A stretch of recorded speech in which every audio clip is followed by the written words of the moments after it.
takes the snap. He backs up. He's going deep.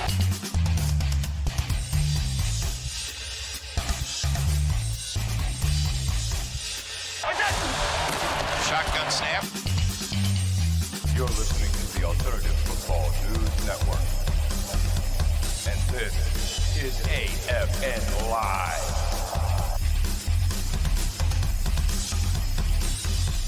With your host, Michael Washington, Mark Arnold, and RJ D'Anzio. Indoor, arena, CFL, NCAA.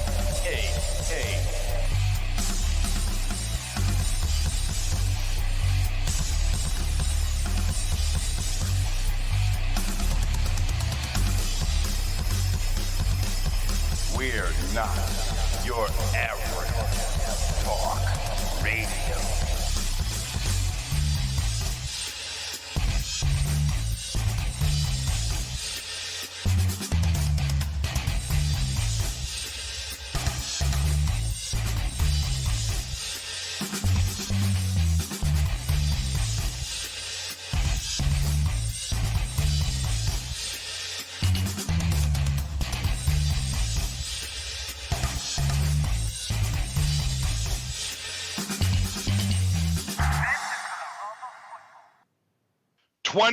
Days away.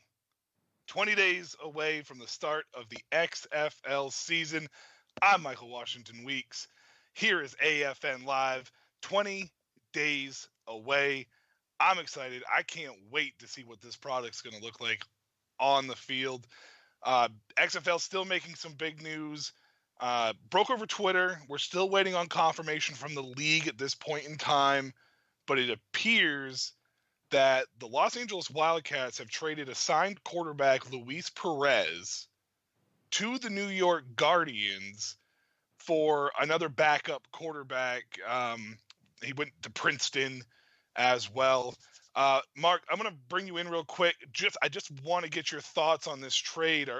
We know that Josh Johnson signed or was an assigned quarterback just before the supplemental draft in December or November, and he was assigned to the LA Wildcats, and we know that he was the first overall pick with the AAF.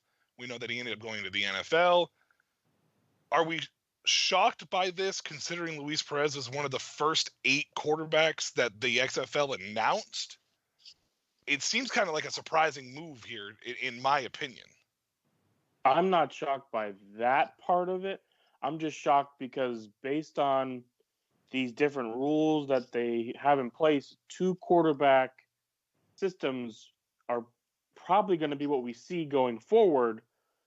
So it's odd to me that you would trade away some said he might be the starter.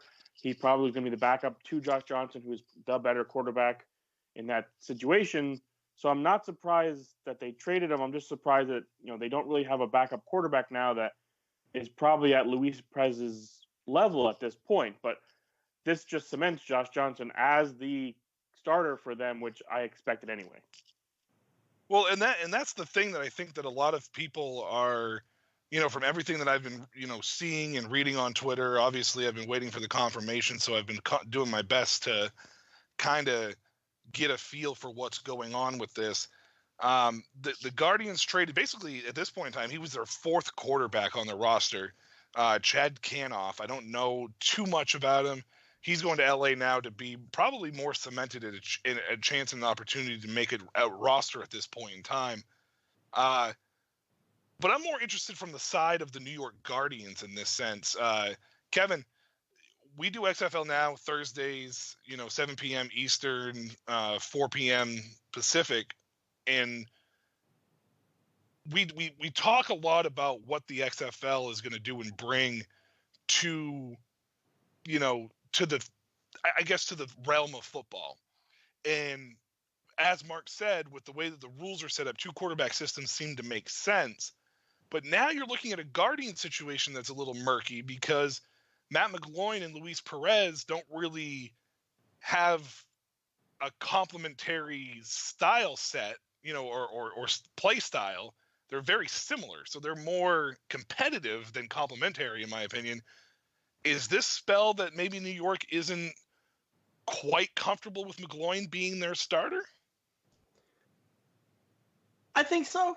In my opinion, Matt McGloin, he is up there, even though he has had some success in the NFL. Luis Perez is. I'm sorry. Luis Perez is the young guy. He is the one that. Sorry, Kevin. Go ahead. No, I'm sorry because my words got mixed up, and that came out very wrong. That's my bad. But Luis Perez was a bowler, and he's a YouTube taught quarterback. So what he showed us with the Birmingham Iron, and then he was with the LA Wildcats for his short, brief time. I think the Guardians might have been looking at it because we've been seeing this all through this week, last week, with training camps in Houston. So like I mentioned on XFL Now, these teams have gotten firsthand look at these prospects and at these other teams and their players. So maybe the Guardians, when they did a joint practice and they went against Luis Perez, they thought, oh, okay, maybe we should have him as our quarterback instead of Matt McGloin. Now, granted, I don't think Matt McGloin's a bad quarterback per se. I think they might be looking at it the age standpoint and the fact of they liked what they saw while going against him in training camp. Well, Luis Perez has a very big following. It's almost like a cult, honestly. It's like the Luis Perez fan club. They worship the ground this guy walks on. I don't know. The leader is on this call right now. RJ over there is the leader of the fan club. Yeah, no, that's true. It's true. All hail Luis Perez. All right, that's a little bit too much, but you know. What is that, an Emotep reference from The Mummy? Oh my God. Yeah, okay, anyways. The thing that I think that I have to question here the most is, obviously, Mark, we've discussed that Matt McGloin kind of being an assigned quarterback, that we weren't exactly sold on him being an assigned quarterback, even though he's had, NFL experience, probably more NFL experience than most of the guys other than maybe Landry Jones. Luis Perez is an interesting situation because in Birmingham of the AAF, it's not like this guy set the world on fire. It was a lot of check down passes with him. He didn't really stretch the field. Fairly accurate, but overall, it wasn't like this guy was lights out. The odd thing for me, though, is he's the third quarterback on this team now. Matt McGloin's a starter. Marquise Williams is probably the backup / guy they're going to bring in to run some of these like wildcatish type plays. System, yeah. Right. And then you have Luis Perez. So I don't – it's odd in the sense of why New York brought him in to be the third quarterback unless they are looking to have the Matt McGloin / Marquise Williams guy that they could roll out there in times when they don't want you to know what's going on. So are they going to run a 3 QB system? Possibly. It's not like college never does it. I don't know. It'd be interesting. It'd be interesting to see what that is. But we'll keep everybody up to date on this. We'll find out if there's any breaking news. This is this is AFN Live here, but XFL Now Thursdays at 7 p.m. Eastern, 4 p.m. Pacific. We will have more about this as well. We have, speaking about college, ironically enough, we got an entire show covering NCAA football. We didn't have a show last week. The College National Championship took place on Monday. The LSU Tigers beat the Clemson Tigers, but we won't discuss the results as far as that is concerned as well. But first, I want to discuss something, guys, because this is something that I feel that I think it's a good talking point. It's a good discussion point, and it's a point that, every year we kind of have this same question when it comes time for the draft. Players declaring, players returning. 2020 was looking like it was going to be a sensationally deep class for running backs, wide receivers, mainly running backs. There was a bunch of guys that were eligible to come out this year. And then we saw Najee Harris from Alabama say, I'm going back for my senior year. Then we turn around and see Chuba Hubbard, who some argue is the best running back in college football this past year, say, I'm going to go back. And now we have 2 receivers from Bama that decided to go back. And then the big one is Travis Etienne, who a lot of people thought was the top 2, top 3 running back, possible first-round pick. he decided to go back on the heels of losing a national title to LSU this year. Honestly, guys, outside of a couple names that have dropped, I think it's a mistake for all three of those running backs I mentioned to go back. Go get your money. You don't have an opportunity and chance to improve your draft stock enough to make a difference, in my opinion. Maybe Najee Harris. Maybe. But what's the likelihood of that actually happening? Mark, what are your thoughts on this? Because this is something that I feel is a mistake, because we've seen it before where guys go back and then they get hurt and their draft stock plummets. I'm not as surprised with Najee or Chuba, because they probably got draft grades probably in the 3rd to 4th round range.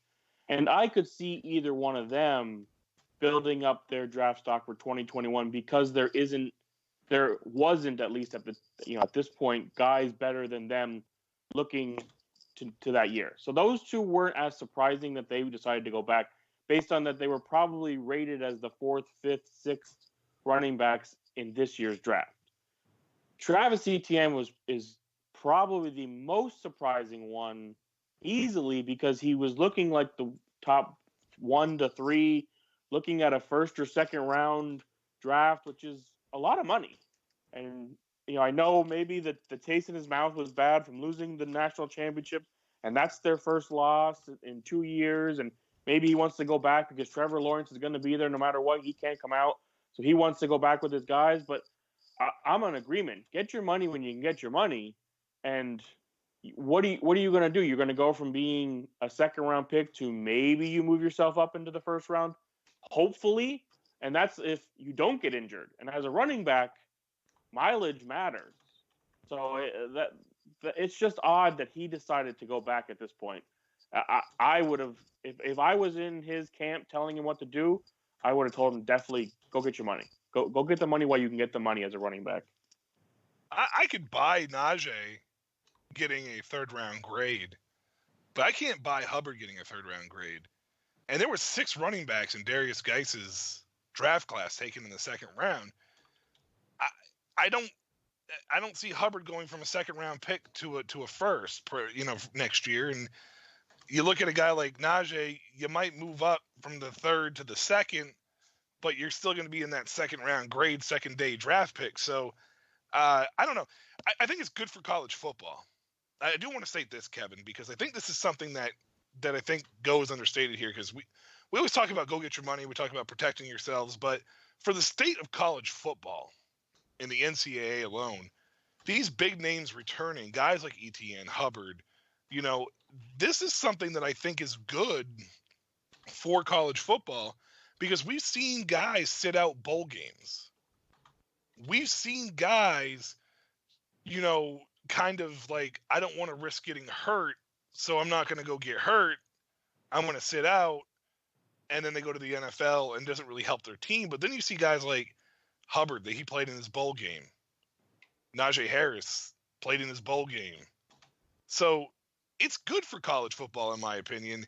Maybe not so good for the individual, but that's good for college football. I don't. What are your thoughts on that?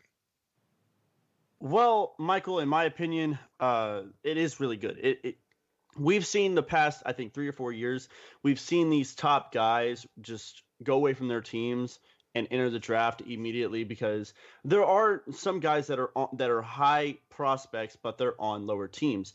So they don't think coming back would really make much of a difference, so they just go. But with the likes of Chuba Hubbard being at Oklahoma State, and even though he was in a bowl game, it's not like they have really national championship level players, he decided to go back.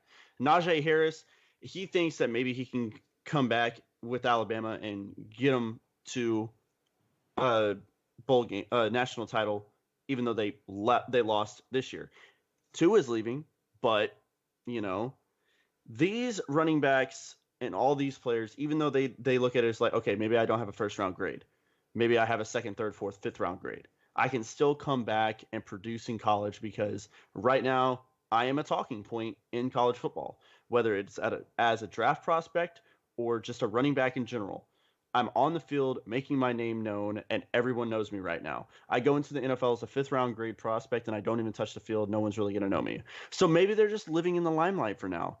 In case they go to the NFL and they aren't starters, they want to make sure that they leave a legacy in college, and they're having fun with it. That's what I enjoy about this.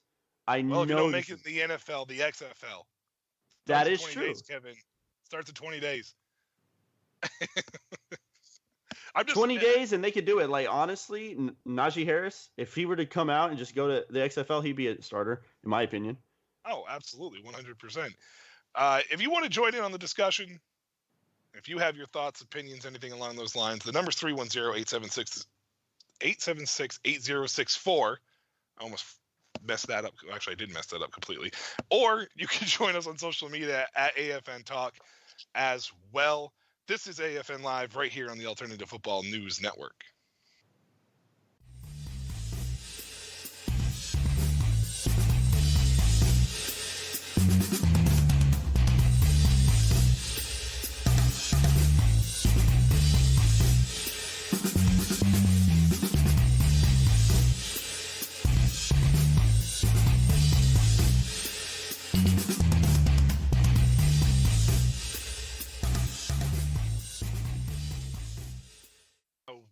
Sadly generic. Also, shots fired. RJ, good job. I like that. Nice little. Yeah. Thank you. You're welcome. He just got real petty. He got real petty with that one. I'll put that out there right now. He got petty. Kevin, he's not wrong. I mean, he's really not. But he is. We have audio evidence. Listen, if I wanted to go play with deflated balls, I'd go and find Tom Brady. This is very true. And there's a joke from 5 years ago. Yeah, pretty much. And it's still funny, and everyone loves it. And Kevin loves dabbling in relevancy. So, Well, if I wanted to dabble in relevancy, I'm going to go to Mark Wahlberg and Ted, and I'm going to look at his golden balls.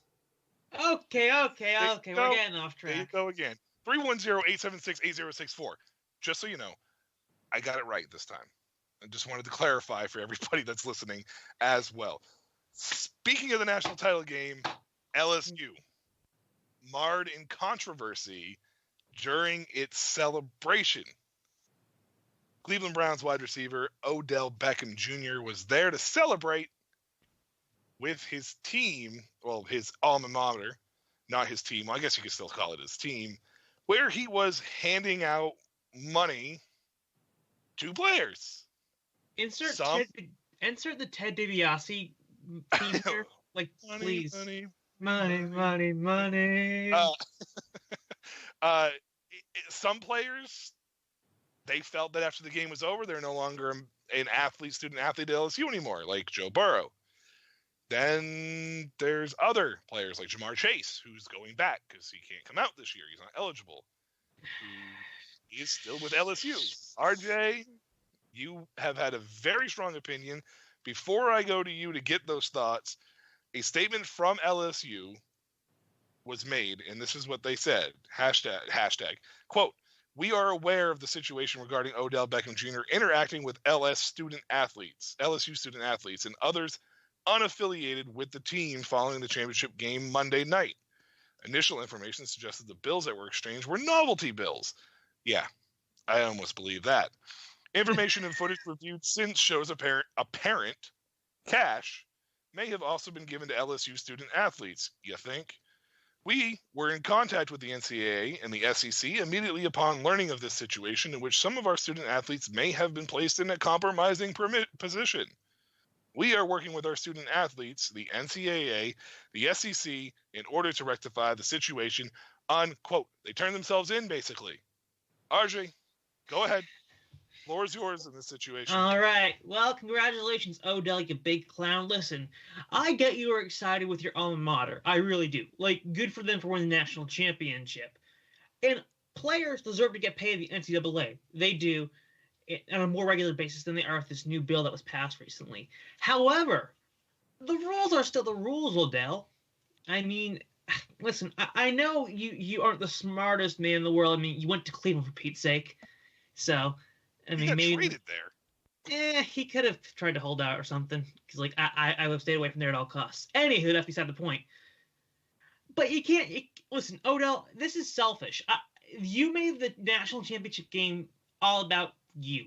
You made the Odell Beckham show, and I can't respect that. Also, way to screw over some other athletes who are not able to leave and say, "Well, I'm no longer a college athlete." There are a lot of them that still are. Odell, did you think about that? Probably not. And it's basically confirmed that it was real money because Joe Burrow said in a Barstool Sports podcast, he said, "I'm not a student athlete anymore, so I can say yeah," when he was asked about the money being real. This is just a disaster for all parties involved that are going to be around next year. Well, I mean, Kevin, listen, RJ. I mean, understandably so. Odell Beckham Jr. was with the Tigers when it was Jarvis Landry and all of them. You had Zach Mettenberger, I believe, as a quarterback at the time. So he was really hyped up. He wanted to be a part of the golden years of LSU where you had Patrick Peterson, Tyrann Mathieu, and they were leading their squads to the BCS championship game at the time.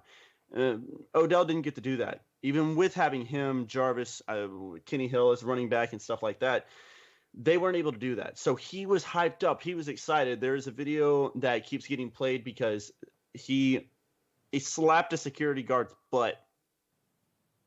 He slapped his butt. Oh, that's a whole nother issue.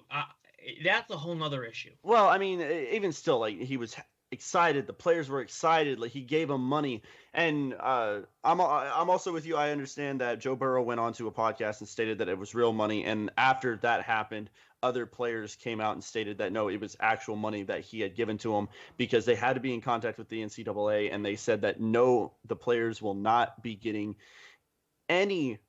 they won't be getting in trouble for any of that. They're not going to get a Chase Young situation. Where, how do we feel about this? Because honestly, it pisses me off as a fan of the NCAA. Yeah, they were put kind of in a compromising position by OBJ. Yes, it wasn't necessarily them going to seek out, but they know the rules. It's literally, I literally go to a UMaine football game, and I'm going pee in the urinal, and there's a giant thing right there that says, boosters and fans do not give anything to the athletes. It violates NCAA rules. Yes, Joe Burrow is no longer a student athlete after the game. Yes, that's his opinion. But a guy like Jamar Chase was.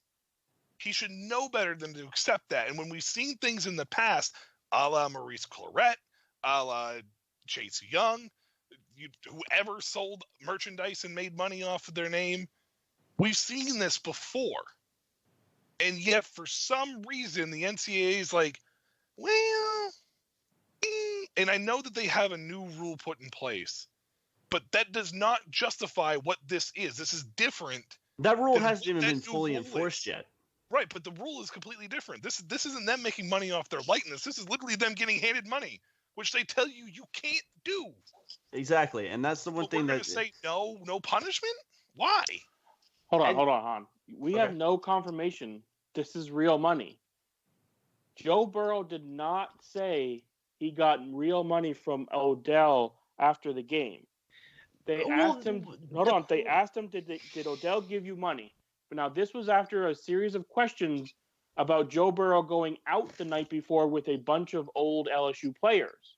But you can't deny what the LSU athletics department said, though, in their official statement. That it might be fake, it could be real, they don't know? They said upon first that it was a novelty cash, but they said upon further review, it was real cash. Yeah, they literally turned themselves in. If they thought it was novelty cash, there's no way they would have turned themselves into the NCAA and SEC. No way. They'll always turn themselves in. They're going to do that just to try to get out of any punishments to the university. I think we're just trying to make something novel. Oh, okay, but my question is, here's the thing. If you're not guilty, why do you turn yourself in? Oh, wait, you're guilty, so you're turning yourself in. Wow, I'm a genius. Well, but LSU isn't guilty of anything here. That's the Well, thing. I mean the money being real. The players are put in a compromising position. I don't blame the players. Oh, I don't either. It's a compromising position. Well, okay, Michael, I'm gonna fake money, whatever it is. I don't blame them. This is all on OBJ. But what I'm saying is even though it's on OBJ, how come these players are exempt from NCAA punishment? That's a darn good question. Well, okay, this is what I want to bring up, because the reason I brought up Chase Young is because this kind of statement, Chase Young took money from his grandparents to get his girlfriend to their bowl game last year. And when the NCAA came out and they said they were investigating him and they suspended him, everyone across media, including Stephen A. Smith on First Take, Colin Cowherd, everybody said that it was a mistake and it should not have happened. So maybe the NCAA is looking at this as like Odell Beckham, a former LSU alumni, was with his old team after they won the NCAA championship game and gave them money for them winning. Maybe they looked at it and they're like, okay, we can't sit here and punish these players because they were in a compromising position and they did not specifically go out there and do this. Chase Young did it because he wanted to get his girlfriend to the bowl game, and they made a mistake. Still know the rules. I know, and that's what I'm nothing to do. It's got nothing to do with whether or not this was their own doing. They know the NCAA rules. But maybe the rule needs to be changed because these issues and these scenarios aren't what the rules should incline. Nah, you can't do that now. It's too late. How many other players have been screwed by something like that? Well, that's true, you can't just change it suddenly. Exactly, but if we start getting more and more of these, because Chase Young, that situation was bad because that took him off the field, and he could have potentially won the Heisman with some more sacks in those games that he missed. And now you got these players in this compromising position. The NCAA might be like, okay, we got to get this right next time. We can't just sit here and give out suspensions because someone wants their girlfriend to be at the bowl game. And honestly, it could be novelty cash. It could have been cash. I don't know. I wasn't there. I only go in based off the fact that I doubt OBJ was like, oh, here's a good idea. Let's go print off a bunch of novelty cash and hand it to... Well, then again, I couldn't put it past OBJ because, well, let's face it, it's OBJ. And he does clown things, as RJ said, and hand it to students, athletes, and, put their own this investigation just because it's OBJ. Who knows? I don't think the players should be exempt from punishment if it is real money. Apparently the NCAA disagrees with me. If you want to join in on your thoughts, discussions, anything along this line as far as what we're talking about with the LSU players, by all means, you can hit us up on social media at AFN Talk across all social media platforms. This is AFN Live here on the Alternative Football News Network.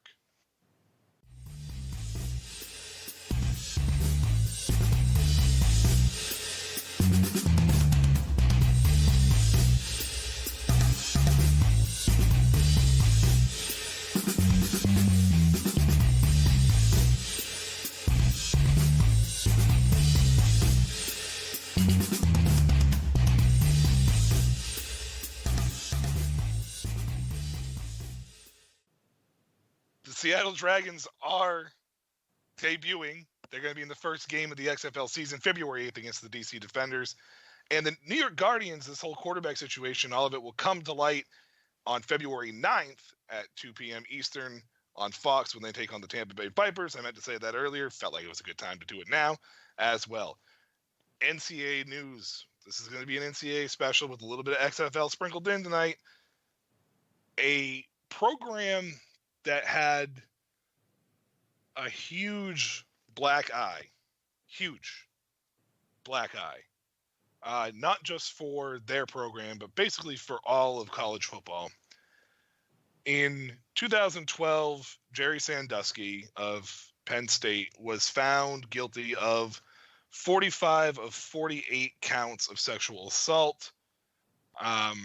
We all know that this story does not necessarily pertain to him, but it's associated with him because now there is a lawsuit about bullying and hazing coming from an unnamed player who has stated that older players were telling younger players, quote, "I am going to Sandusky you," unquote.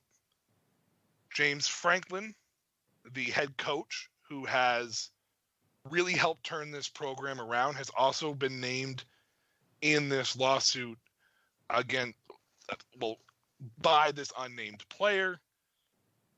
Mark, you're a Penn State fan.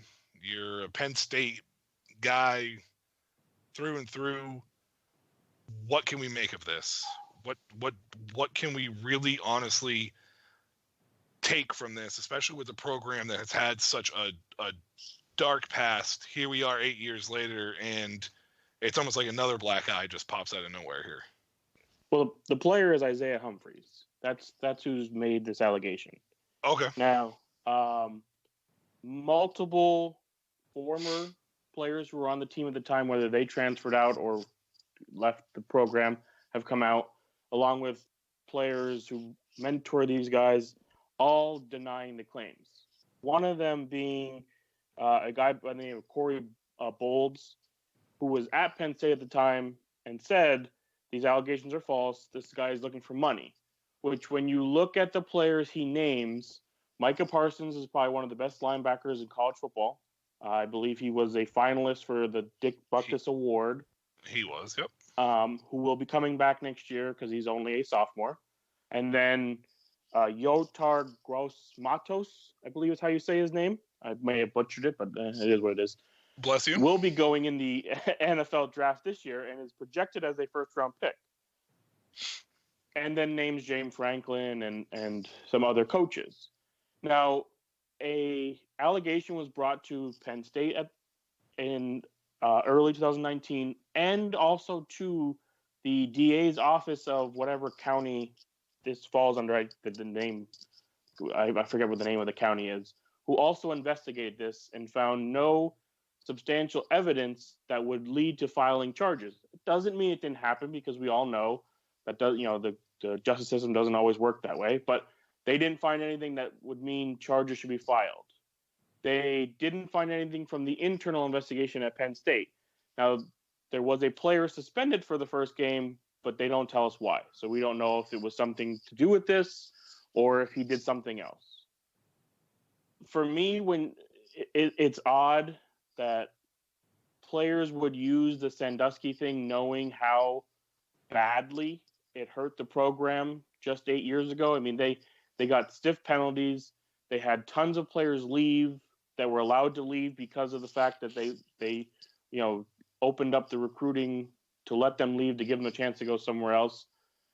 I have a hard time believing that you would use that. And I don't know James Franklin, but all the things you've ever heard or people have said about him, he's a wonderful guy, really nice guy. I don't think he would allow something like this to go on in his locker room that he would just brush under the rug. So I firmly believe this is someone trying to get something, whether it's money or fame or to get known, because he's still playing in the NCAA as of now, but nobody's ever heard of him until this point. Yeah, and this is something that I feel strongly about as well, because I just personally think that this is such an unfortunate situation, regardless of if it's true or not. Because if it's true, obviously it's a bad, publicity again, another black eye from Penn State. If it's not true, you have to understand, you have to question why. Like, what would make this guy try to go out there and create so much controversy? And I know that money's obviously the biggest factor here, but to bring these allegations, to file a lawsuit, and to go through this process, honestly, he should end up on the other end of filing a false claim and end up getting some sort of legal punishment in this situation as well. Kevin, what are your thoughts on this, man? Is this something that, is this something that Penn State, can, I don't want to say recover from, because I think Penn State will be just fine, but is it something that Penn State really, really needed at this moment in time, especially when you're looking 8 years later? No, they really didn't need it. Granted, the funny thing is, when this report and this article first came out and everyone started covering it, I was surprised that it took them this long to actually get this information out, because when the Sandusky thing happened, guys, I was I was in high school, I think late middle school. People in my class and around the country were taking that joke literal, and they would bully people and say, "I'm going to Sandusky you," because that was a thing because that happened and it was so prominent in the sports world that it got out to everybody. It went around my school, and I'm pretty sure it went around schools across the country. People were being bullied and being told, "I'm going to Sandusky you." So the fact that it took them 8 years for someone to come out and state that they do that at Penn State themselves is shocking to me, because that should have probably been out 2 years, because it doesn't surprise me at all that this report is legitimate. Granted, whether a player's coming out or not and saying that this is happening, it's something that has happened, whether it's at Penn State, but across the country, because it is prominent. It's something that Penn State really didn't need, because they've had great teams the past 4 years. And they've rebuilt themselves and made themselves championship worthy. But this came at the worst possible time. Yeah, I don't believe that Penn State, especially their players, with everything that took place and happened, would go as far as bringing Sandusky in to, the facilities, whether it's name or anything along those lines. I feel that is a little bit of a reach at this point in time. This very possibly, it feels like a money grab. At least to me it does. It's just one of those situations that it's going to create more damage than good, I feel. And it's a controversial subject. We got breaking news. Whoa, what is that, Kevin? So on XFL.com, it has been reported 55 minutes ago that the Wildcats have traded Luis Perez to New York. It is official on the XFL.com, on their website.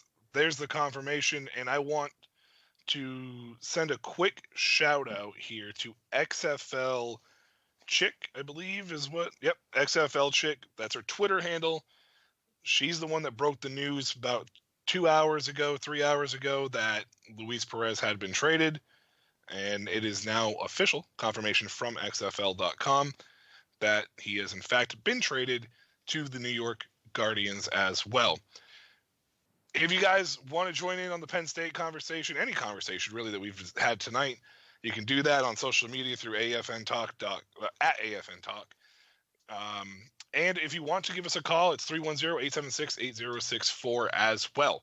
This is AFN Live right here on the Alternative Football News Network.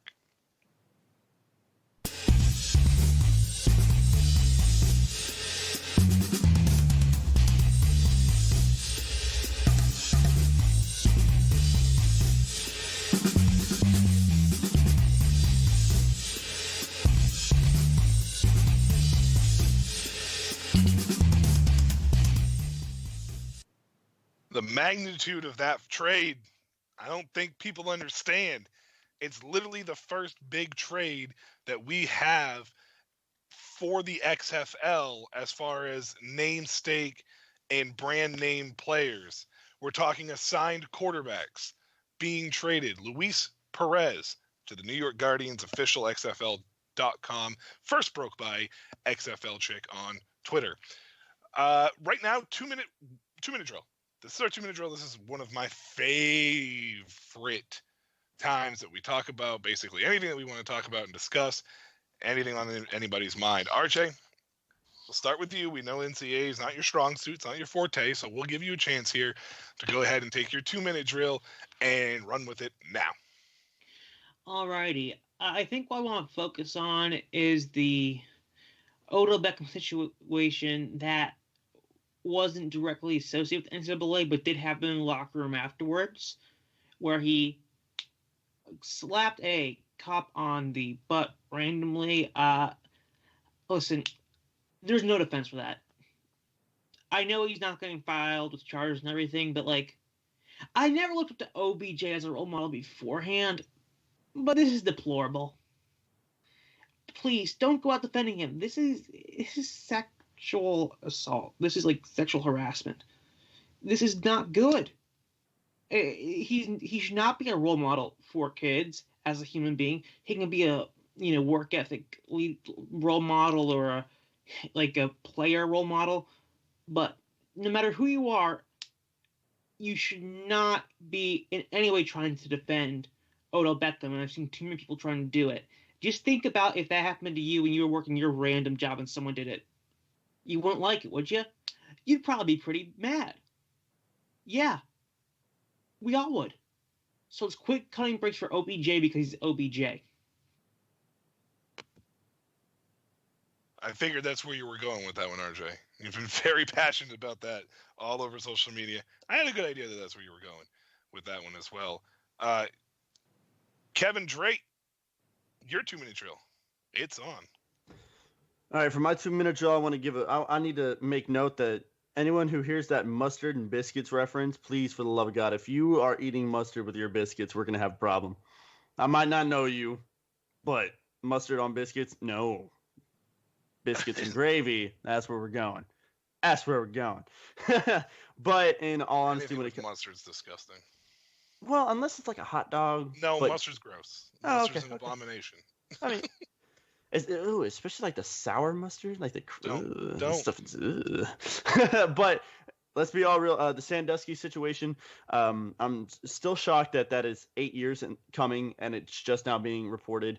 Like I said, as far as I knew when I was in high school and stuff, literally people would go around, I'm going to Sandusky you. And I'd look at them and be like, I mean, if we're going to go put some pads on, I'll knock you. But other than that, stay away, please. It's stuff like this that the Sandusky situation was very daunting for the NCAA and Penn State, and it cost them severely. And the fact that it became a joke and it became a mainstay for bullying kids in school, and the fact that it was used as hazing for players at Penn State, it should have never gotten to 8 years. It should have been nipped in the bud immediately. But the fact that it happened and it's there, it should have never been. Well, this hasn't taken place over 8 years. The players that he mentioned in the lawsuit are players that are still with the team. It's just that Sandusky was convicted 8 years ago. Well, yeah, but even still, but the knowing reference is being made 8 years later, or supposedly by this player. So yes, I just wanted to clarify that, so just make sure that we didn't cross any lines there. So fair enough. Yeah, Mark Angst. So I'm gonna talk about a little fantasy football. Yeah. Gonna give a shout out to the altfantasysports.com. It's a fantasy run website. Mike, you probably know the name of the guy who runs it. I don't. But he does a great job in creating a website for you to run fantasy football leagues for alternative football sports. One of them being the XFL, which you can start now. They also do CFL. I believe they had one for the AFL, which is obviously no longer around, but I think I did see he's going to try to make one for some of the other indoor leagues. But if you're looking to play XFL fantasy sports, all you need to do, I would recommend about 6. Don't go with 8. There is only 8 teams, so that means everybody would have one quarterback, and if somebody in your draft wants to screw you over and take a second quarterback, then you're out of luck. Go with 6. Do it XFL Fantasy League. Again, it's altfantasysports.com. It pretty much gives you customize the different rosters you want, different ways you want scoring. You could have kickers, long snappers, defenses. You can go with none of those if you'd like. But if you're looking to play fantasy football for the XFL, which I see a lot all over social media, people asking, that's your place to go for season-long leagues. altfantasysports.com. Not a sponsor. They should be. You should be. Fantastic site. Stumbled across it last year for the AAF. Very speedy in his responses to any complaints, anything to try to make the website better. Fantastic guy. Name's Brian.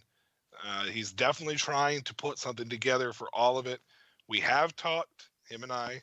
I've been emailing him back and forth pretty often the last few days. I'm sure he's probably tired of hearing from me.